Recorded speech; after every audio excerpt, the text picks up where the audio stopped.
Ahorita haré algunas explicaciones correspondientes, queridos hermanos, de la lección del día de hoy, que es Apocalipsis capítulo 12. Por favor, si gustan abrir su Biblia, en Apocalipsis capítulo 12, ahí está la lección para nosotros en esta hermosa tarde, día del Señor.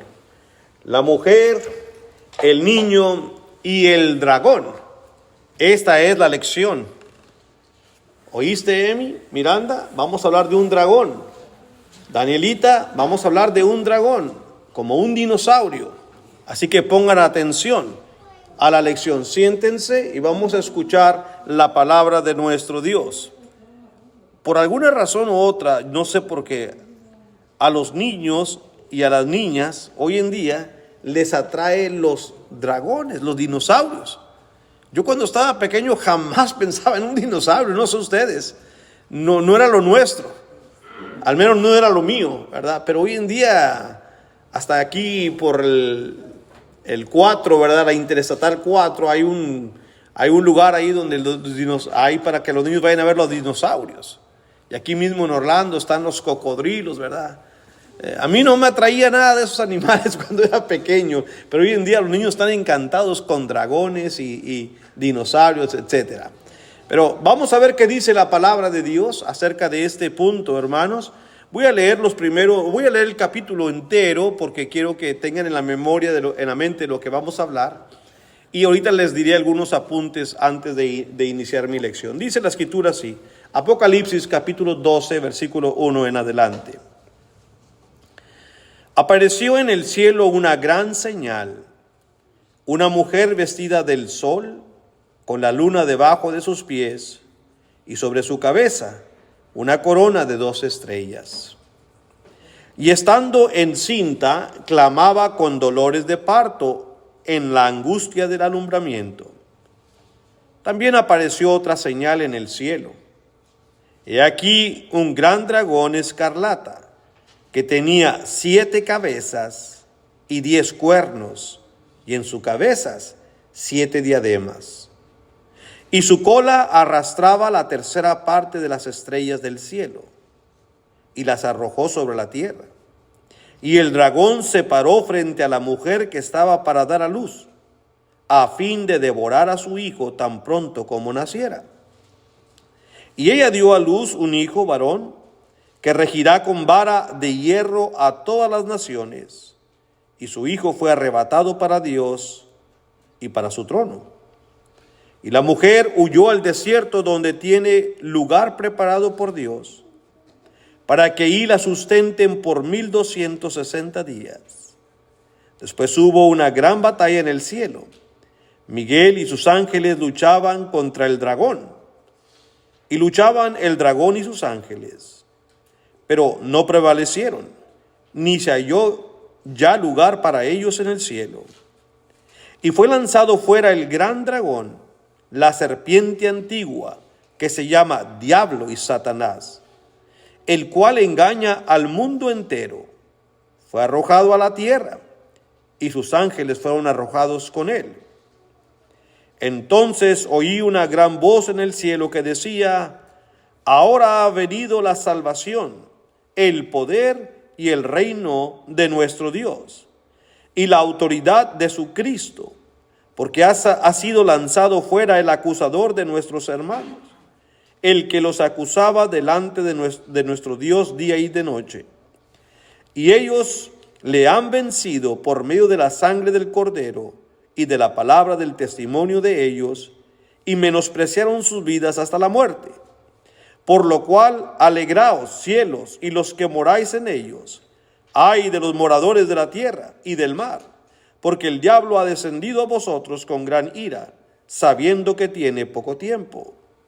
Y cuando vio el dragón que había sido arrojado a la tierra, persiguió a la mujer que había dado a luz al hijo varón. Y se le dieron a la mujer las 2 alas de la gran águila, para que volase delante de la serpiente al desierto, a su lugar, donde es sustentado por un tiempo y tiempos y la mitad de un tiempo. Y la serpiente arrojó de su boca tras la mujer agua como un río, para que fuese arrastrada por el río. Pero la tierra ayudó a la mujer, pues la tierra abrió su boca y tragó el río que el dragón había echado de su boca. Entonces el dragón se llenó de ira contra la mujer y se fue a hacer guerra contra el resto de la descendencia de ella, los que guardan los mandamientos de Dios y tienen el testimonio de Jesucristo. Vaya lectura.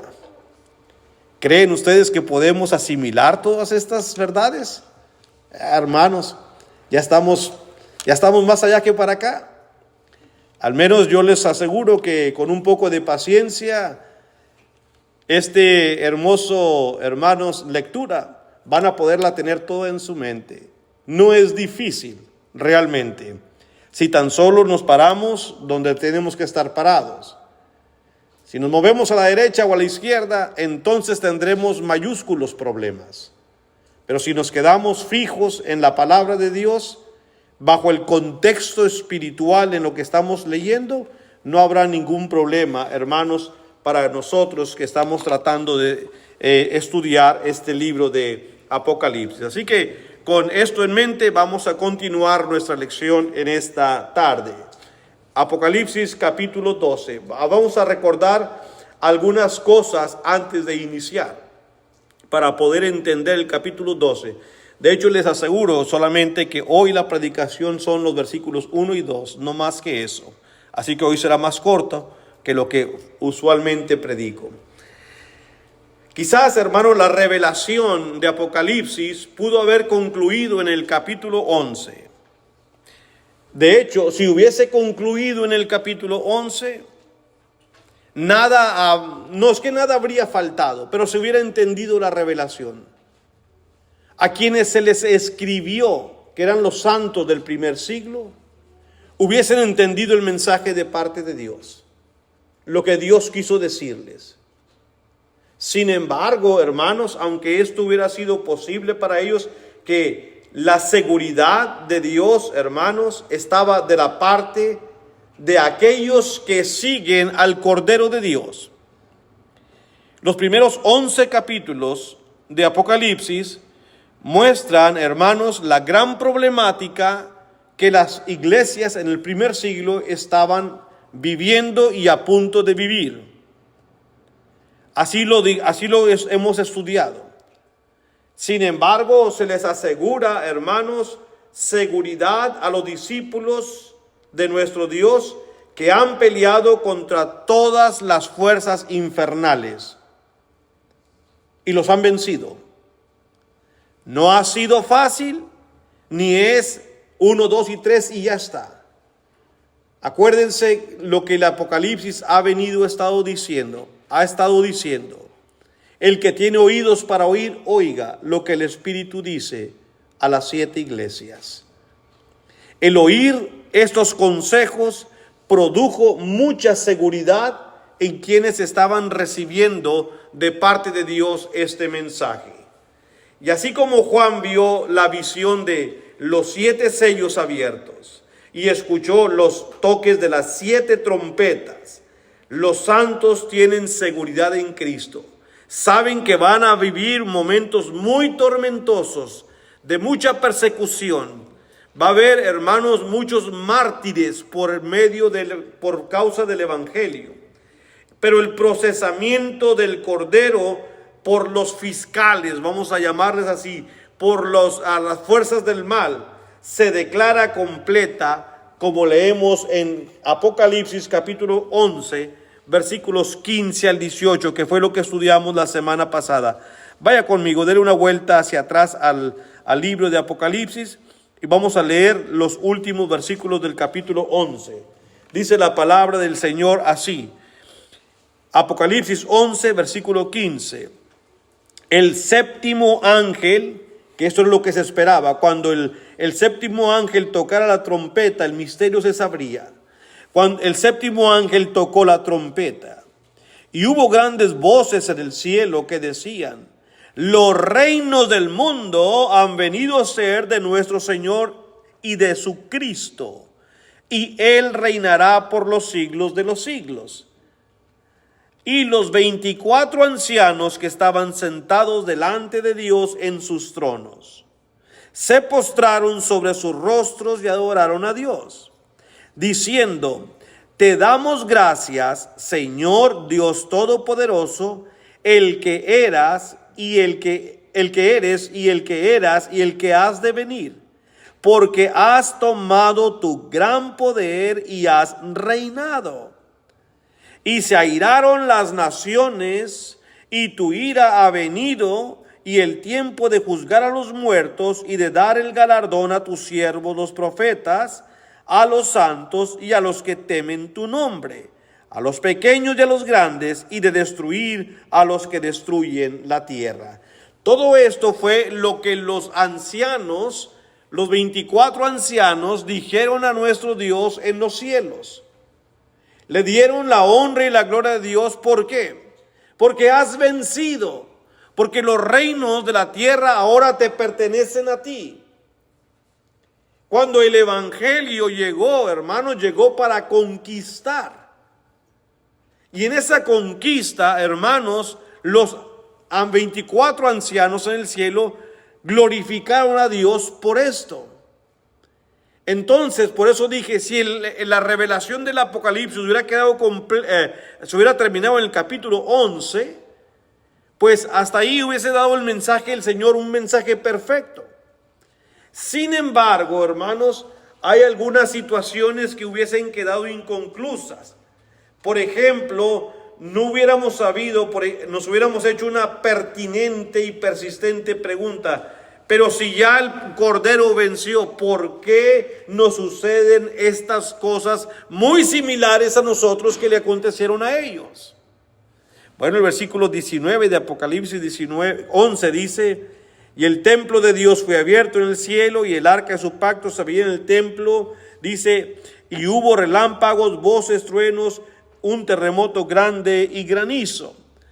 Entonces quedaría esta pregunta en el aire: si ya venció y Cristo reinó, ¿por qué nos suceden a nosotros estas cosas? Bueno, ahora, ese es el punto que quiero que se entienda para poder entender el capítulo 12, hermanos. El capítulo 12 da la respuesta a la pregunta que estoy formulando en el párrafo anterior. ¿Por qué nos suceden a nosotros estas cosas? Ahora Dios le manda a Juan más visiones de algún sentido repetitivas. Y esto es en la lectura apocalíptica. En muchos sentidos, o en algunos sentidos, mejor dicho, el libro de Apocalipsis tiene un gran parentesco con el primer libro de la Biblia, que es Génesis. Apocalipsis es el último, Génesis el primero. Cuando usted lee a Génesis, lee una historia, por ejemplo, la creación. Y luego en el capítulo 2, Dios le va a hablar de la creación con más detalles.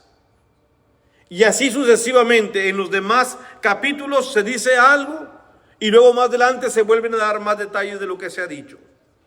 El capítulo 6, el capítulo 5 denota de Apocalipsis, de Génesis, denota mucha maldad. El capítulo 6 le dice los detalles de esa maldad. Apocalipsis es así.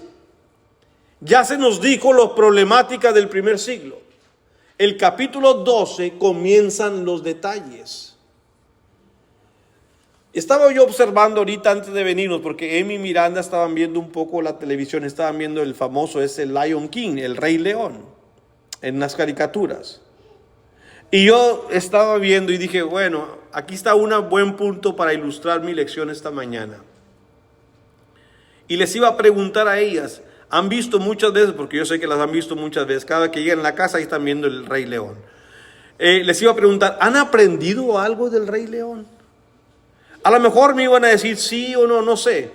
Quizás sí, me hubieran dicho lo que han aprendido, como un león malo quiere matar a otro león que es bueno, y hay las jainas que siempre andan tratando también de hacer pleito con nosotros, y etcétera, etcétera. Mi pregunta y mi lección para ellas iba a ser, ¿saben lo que eso significa? ¿Verdad? Los poderes del bien contra los poderes del mal. Y el que hace el bien siempre al final, aunque sufras, vas a ganar. Quien hizo la caricatura del Rey León está ilustrando. La película fue una, el cuento es uno, la película es otra. Las caricaturas dan muchos más detalles. Eso es exactamente lo que está haciendo Dios. Del capítulo 1 al 11 ya reveló los problemas que están enfrentando los cristianos del primer siglo. Ya reveló la victoria. Sin embargo, ahora vienen los detalles. Y el capítulo 12 comienza con una historia de grandes detalles, donde se usa un dragón, una mujer que está embarazada y un dragón que está a punto de matarle al niño. Y luego vienen unas águilas, unas alas de águilas que se le dan a la mujer para que huya a un desierto. Y allá es sustentada y el niño nace y el dragón lo quiere matar, pero la mujer es ayudada por alguien más. Es como una película, son detalles. Y vamos a ver lo que esos detalles implican, que prácticamente es lo que ya se dijo del capítulo 1 al capítulo 11. Esto creo, hermanos, que nos ayudará a entender. Pero también, hermanos, es como un eslabón perdido. La Biblia es un todo, ¿sí? Es un todo. Leyendo muchos de los escritores y de los comentaristas, hermanos, de esos comentaristas buenos, digamos, de comentaristas que tienen que ver con la iglesia del Señor, muchos hermanos que han estudiado esto, la mayoría entiende que el capítulo 12 le llaman un microcosmos en la Biblia. Es un capítulo 12 que en sí mismo se describen muchas cosas. Lo llaman igual a Romanos 1:16, que explica el poder de Dios para salvación como el evangelio es. Apocalipsis 12 es un microcosmos también. Tiene tantos detalles que te dice que el cristiano es un hijo de Dios, pero que hay fuerzas del mal. Y cuando el Hijo de Dios quiere hacer la voluntad del Señor, las fuerzas del mal se van a oponer. Y aunque hay mucha oposición, el Dios te va a ayudar y si te quedas con Él vas a ser bendecido. En sí mismo el capítulo 12 contiene todo eso, pero en múltiples detalles. Y es nuestro trabajo tratar, hermanos, de explicarlos todos en estas lecciones de Apocalipsis 12. Como dije, es un microcosmos de toda la Biblia. Tiene al menos una similitud con Génesis. La narración se interrumpe, luego se reinicia con mayor detalle.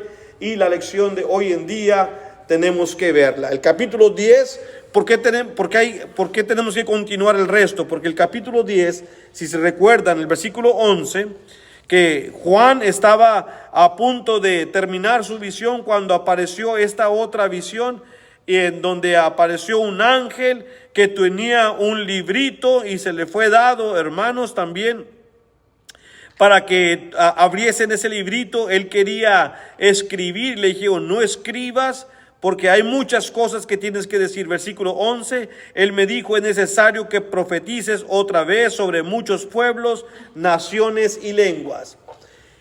Ya se le dijo a los santos del primer siglo lo que está ocurriendo, pero también quiero que profetices, Juan, para los que vienen después.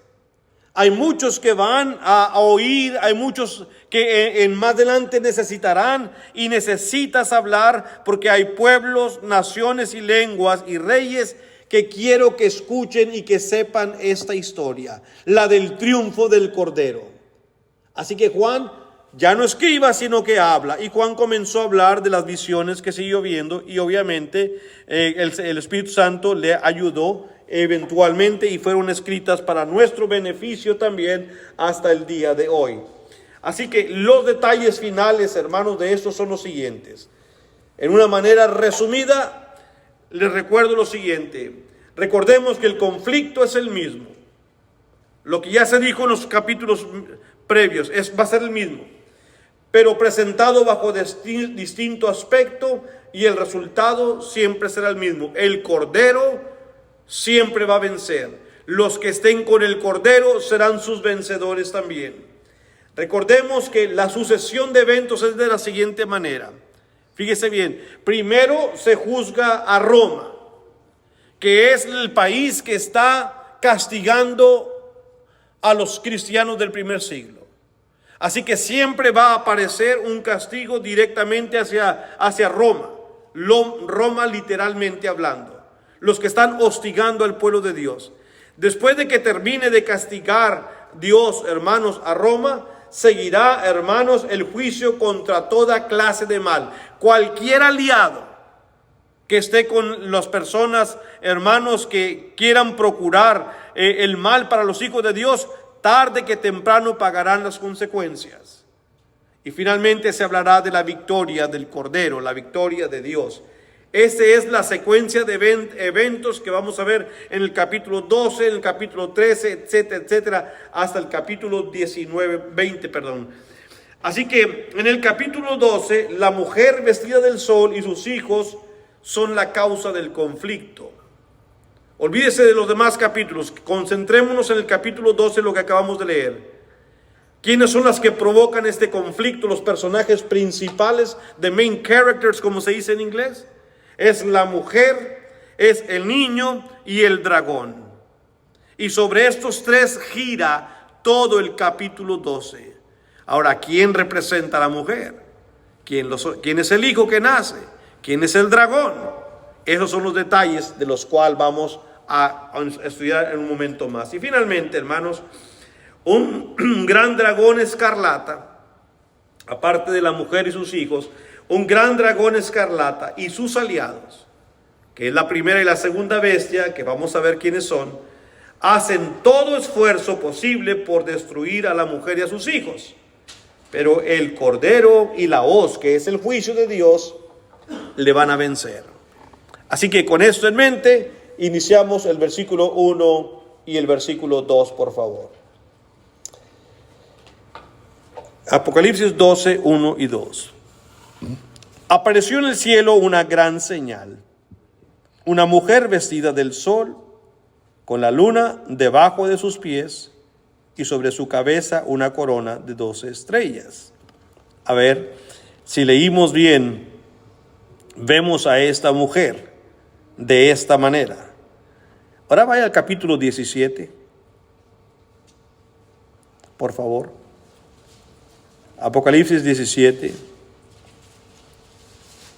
verso 1 y 2.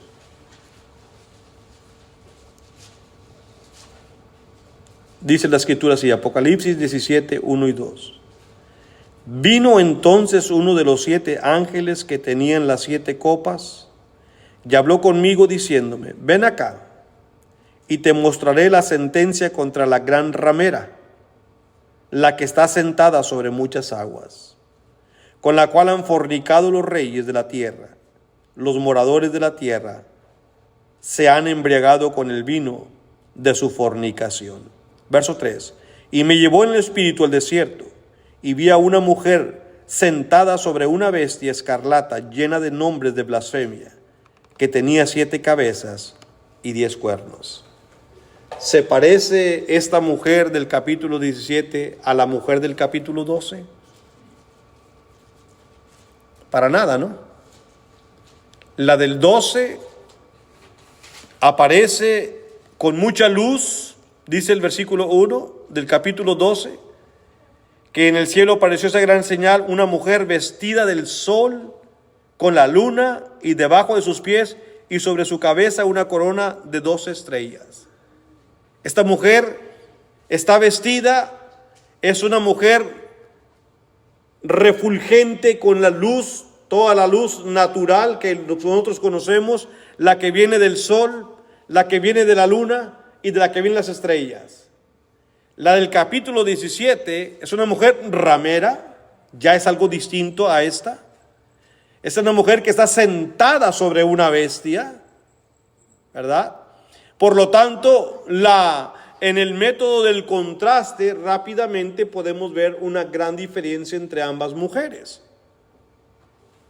¿Y cuál vamos nosotros a identificar como una mujer pura, como una mujer santa? ¿A la ramera o a la que tiene luz? A la que tiene luz. Esa luz, ¿verdad?, del capítulo 12, la que viene del sol, la luna y las estrellas, nos están hablando a nosotros de la pureza y santidad que tiene esta mujer. Por lo tanto, si estamos hablando de una mujer santa y pura, tiene que estar del lado de Dios. tiene que ser alguien que viene de parte de Dios, que está en los caminos del Señor. De hecho, lo podemos confirmar en el mismo capítulo 12, cuando dice que el versículo 5, que ella dio a luz un hijo varón que regirá con vara de hierro a todas las naciones, y su hijo fue arrebatado para Dios y para su trono. Esta mujer del versículo 1 del capítulo 12 tiene un hijo. Y ese hijo reinó y fue arrebatado para Dios. Viene de una simiente distinta. Si usted va al internet o va a cualquier comentarista que no sea un comentarista serio, cuando le hablan de la mujer, ¿sabe de qué le van a decir? Que es la Virgen María, número 1. Número 2, otros van a decir que es la iglesia. Yo le pregunto a usted, ¿la iglesia dio a luz a Cristo según el Nuevo Testamento? ¿O al revés? Cristo fue el que compró la iglesia. Sin Cristo no hay iglesia. La iglesia no dio a luz a Cristo. Por lo tanto, decir que esta mujer representa a la iglesia ya no es una secuencia lógica ni textual de la Biblia. Que es María, la madre de Jesús, tiene todavía un poco más de sentido. Sino, ahorita veremos con más detalles quién es esta mujer, según la palabra del Señor.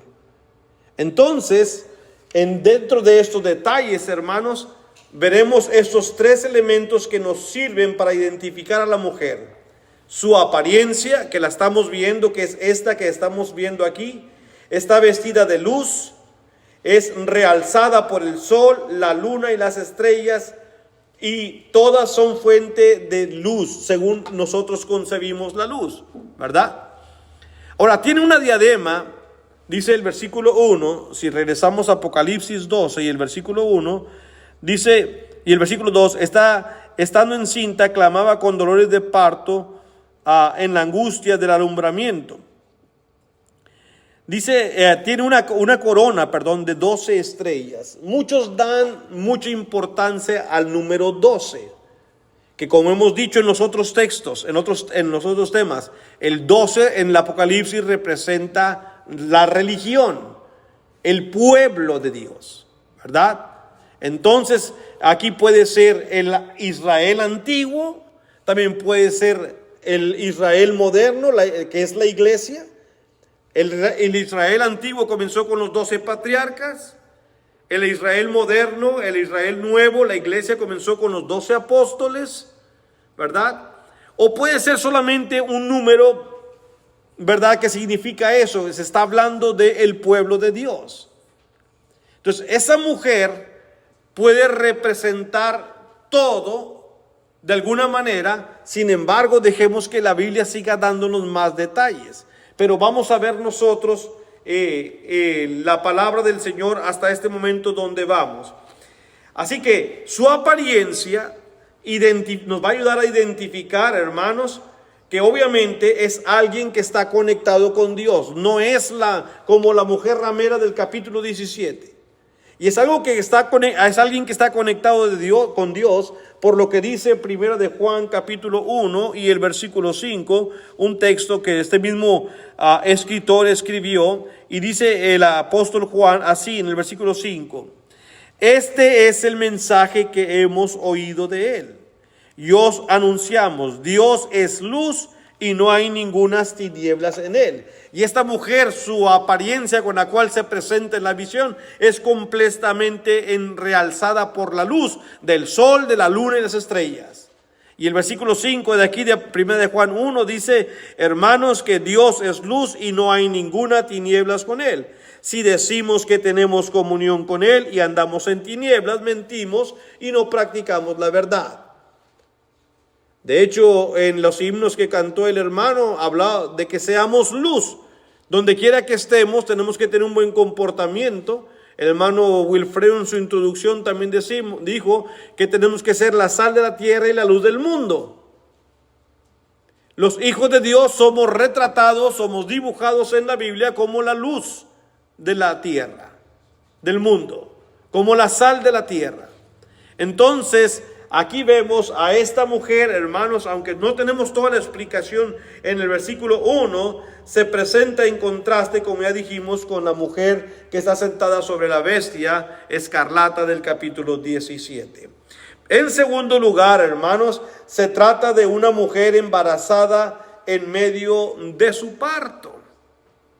Cuando está ella embarazada en medio de su parto, pues vemos que tiene problemas, dice el versículo. Volvamos a Apocalipsis 12, por favor. Tiene problemas porque frente a ella está un omnicioso, hermanos, un horrible dragón, dice el versículo 2 de Apocalipsis 12. Estando encinta, clamaba con dolores de parto. Ya llegó los días de dar a luz y comenzó a tener esos dolores de parto que las mujeres suelen tener en la angustia del alumbramiento. Pero aparte de eso, también, hermanos, aparece la señal, otra señal en el cielo, la de un gran dragón escarlata que tenía 7 cabezas y 10 cuernos, y en sus cabezas 7 diademas. Y todo esto, hermanos, está, dice el versículo 4, sobre todo en la parte final, pero dice el 4, y su cola, la cola de este dragón, y su cola arrastraba la tercera parte de las estrellas del cielo, y las arrojó sobre la tierra, y el dragón se paró frente a la mujer que estaba para dar a luz. Pongan en su mente esa imagen. A fin de devorar a su hijo tan pronto como naciese. ¿Puede imaginar esto, hermanos? El dragón frente a la mujer para que tan pronto el niño nazca, devorarlo.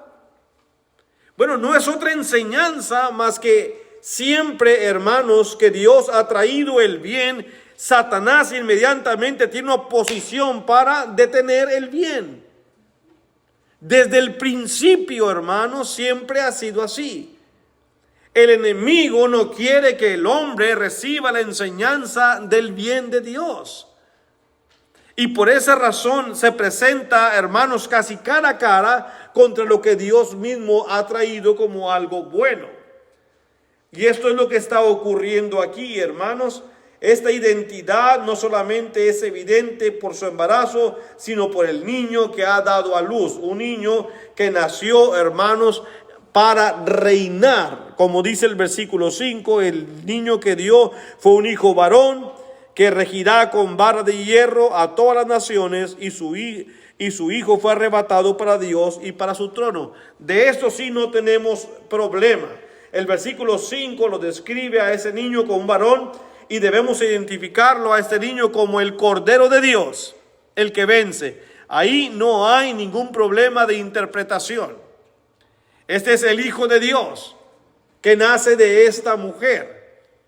Ahora, en la tercera parte, hermanos, que tenemos cómo identificar a esta mujer, aparte, hermanos, de su apariencia y de su condición de embarazada, la otra parte para identificarla son las profecías del Antiguo Testamento. Y no hay ningún otro libro en el Nuevo Testamento, hermanos, más hebreo que todos los libros del Nuevo Testamento que el libro de Apocalipsis.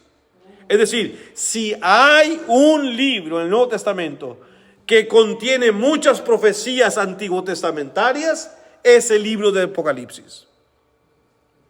No hay ningún otro libro quien tenga más profecías que en él se cumplen que el libro de Apocalipsis. Así que, fíjese bien, hubo 2 profetas contemporáneos, Isaías y Miqueas, que escribieron en el tiempo de la deportación de Israel a Babilonia, en esos 70 años que estuvieron esclavos allá, en tierra de Nabucodonosor. Estos 2 escriben, uno desde adentro y otro desde afuera del reino babilónico. Escriben 2 profecías muy similares, y las voy a leer para que vea que no le miento. Vaya conmigo a Isaías capítulo 2. Isaías 2, versos 1 al 4. Esas son las 3 maneras de identificar a esta mujer, como pusimos aquí: su apariencia, su condición de embarazada y la profecía antiguo testamentaria. Así que en Isaías capítulo 12, dice Isaías capítulo 2, versículos 1 al 4. Dice la escritura así: lo que vio Isaías, hijo de Amós, acerca de Judá y de Jerusalén. Acontecerá, otra vez, la frase importante, en lo postrero de los tiempos. Cuando Isaías está dando su profecía, no es como para Juan, lo que va a ocurrir pronto. Lo que Isaías está escribiendo se trasladaba hasta lo postrero del tiempo, que no es el fin del mundo, como hemos visto. El postrero de los tiempos es el fin del pacto de Dios con Israel. ¿Se acuerdan en Hechos capítulo 2? Cuando los apóstoles predicaban el primer sermón y se pararon en pie porque eran acusados de estar ebrios. Dice el apóstol Pedro: no estamos ebrios, sino que esto es lo que dijo el profeta Joel: en lo postrero de los tiempos enviaré mi espíritu. Ya cuando Pedro dijo eso, está diciendo que lo que estaba ocurriendo fue lo que Joel había dicho que en los postreros tiempos iba a ocurrir. Así que los postreros tiempos comenzó desde que Pedro comienza a predicar, es decir, la era cristiana. Terminó la era mosaica y ahora cuando inicia la era cristiana, que es el pacto de Dios con su pueblo, la iglesia, ahí comienza lo postrero de los tiempos. Entonces, comprendiendo esto, dice Isaías 2, verso 2.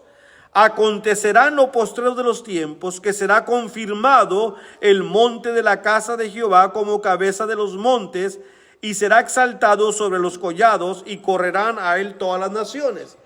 ¿Por qué dijo esto?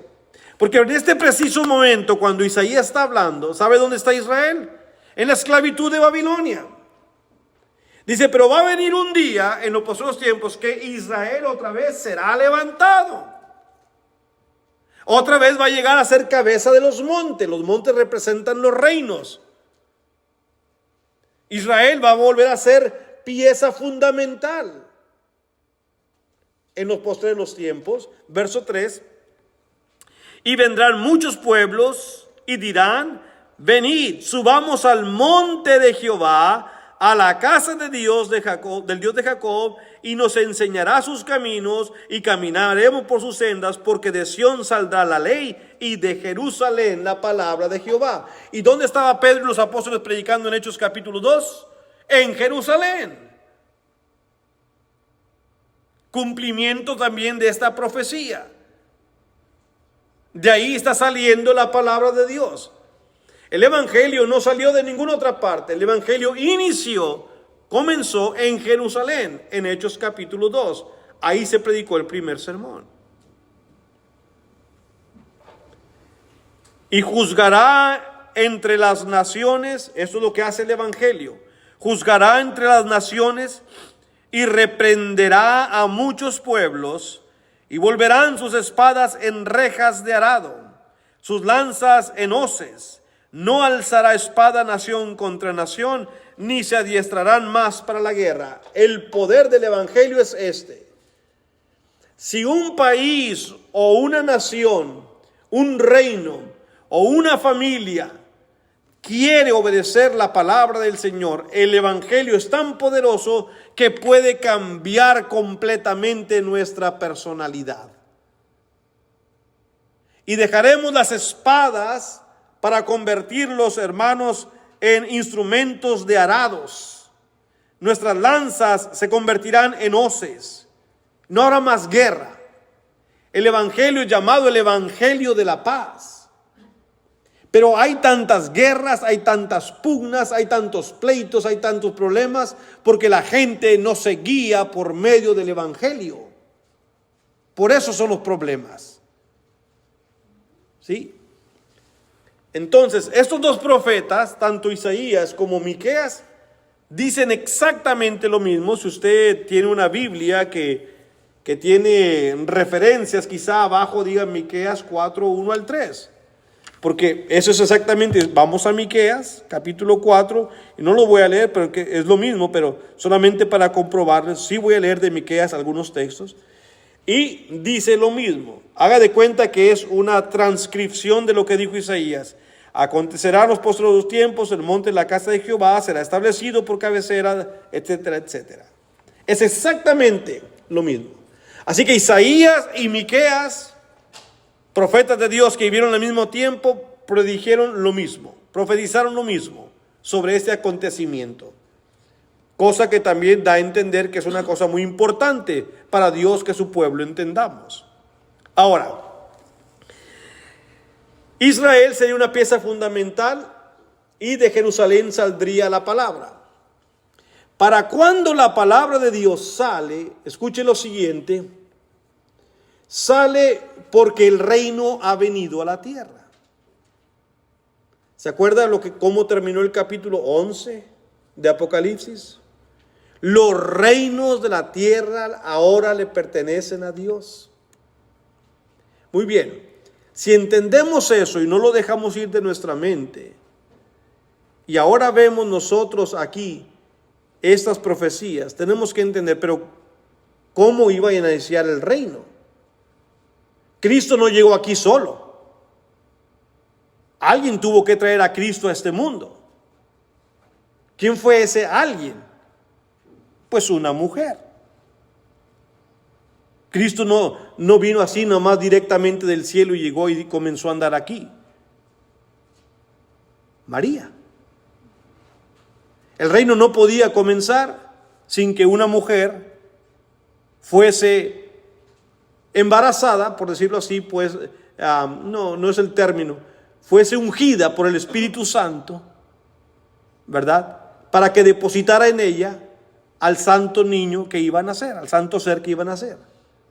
Y María fue una mujer escogida en su tiempo porque era una mujer muy pulcra, muy pura en su caminar, y por eso Dios la escogió, para depositar en ella al santo ser que iba a nacer. Si no, no comienza el reino, porque Cristo no hubiese llegado, ¿verdad? Entonces, dando por hecho que esta mujer es María solamente como esa medida de atención, entendemos ahora que habiendo comenzado el reino, fíjese bien las últimas profecías idénticas, pero cómo y quién comenzaría ese reino. Versículo tan Miqueas, ahora el capítulo 4 donde estamos, comenzamos a leer, hermanos, el versículo 6 en adelante. Esta es la última parte de la lección. Dice la escritura así, Miqueas 4, versículo 6 en adelante. Fíjese la manera en que Dios se refiere a su Israel será redimido del cautiverio, ¿sí? Recuerde, Miqueas e Isaías están hablando a Israel, pero a la vez es una profecía para cumplirse al final del tiempo, en los postreros los tiempos. ¿Y qué dice el Señor? Mire la comparación que hace de su pueblo.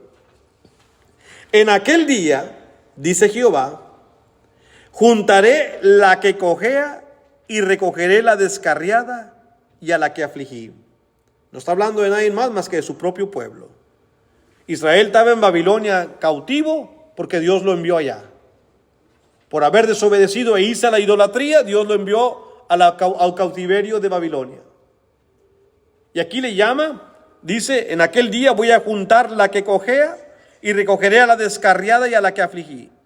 Y pondré a la coja como remanente, ese es Judá, y a la descarriada como nación robusta, Israel. Y Jehová reinará sobre ellos en el monte de Sión desde ahora y para siempre. Y tú, oh torre del rebaño, fortaleza de la hija de Sión, hasta ti vendrá el señorío primero, el reino de la hija de Jerusalén. Escuche el versículo 9 hasta el 10. Ahora, ¿por qué gritas tanto? No hay rey en ti. Pereció tu consejero. que te ha tomado dolor como de mujer de parto? Duélete y gime, hija de Sión, como mujer que está de parto, porque ahora saldrás de la ciudad y morarás en el campo. La misma figura de Israel, el capítulo 12. Y morarás en el campo y llegarás hasta Babilonia. Ahí serás librada. Ahí te redimirá Jehová de la mano de tus enemigos. Es el mismo retrato del capítulo 12, pero sintetizado. El capítulo 12 es ampliado en todos los detalles, como cuando las niñas miraron El Rey León con tantos detalles. Esto apenas comienza. Las siguientes partes del capítulo 12 las vamos a ir dando a conocer paso a paso, poco a poco, para no indigestarnos con tanta sabiduría que Dios nos da. Lo que parece un capítulo tan difícil, no lo es. Si podemos llevarnos a casa el versículo 1 y 2, habiéndolo entendido como Dios quiere que lo entendamos. El resto es como cuando usted estaba aprendiendo a manejar estándar. Meter primera era lo más difícil. Una vez que metió primera, segunda y tercera entran tan sencillo. La cosa era cómo hacer andar eso y no ir rebotando con todo el clutch. Ya lo demás será más sencillo. Les prometo que la próxima semana ustedes solitos van a decir, hermano, ya no tiene que predicarlo, ya le entendía todo. Pero como quiera lo voy a predicar porque quiero que se lleven los sermones completos, ¿sí? Gracias, hermanos, por su atención a la palabra del Señor. Todo lo que fuimos fue identificar las primeras partes del capítulo 12 y el versículo 1, hermanos, aquí en Apocalipsis. Y estamos ahora por ver por qué tuvo que huir, ¿verdad? ¿Cuánto tiempo huyó? ¿Cómo es que el Señor la ayudó? Y nos concentraremos en ese dragón escarlata que tiene 7 cabezas y 10 cuernos y en su cabeza 7 diademas. La mujer tenía una corona, ella tiene diademas, tiene diademas. Gracias, hermanos, por su atención, que Dios les llene de bendiciones.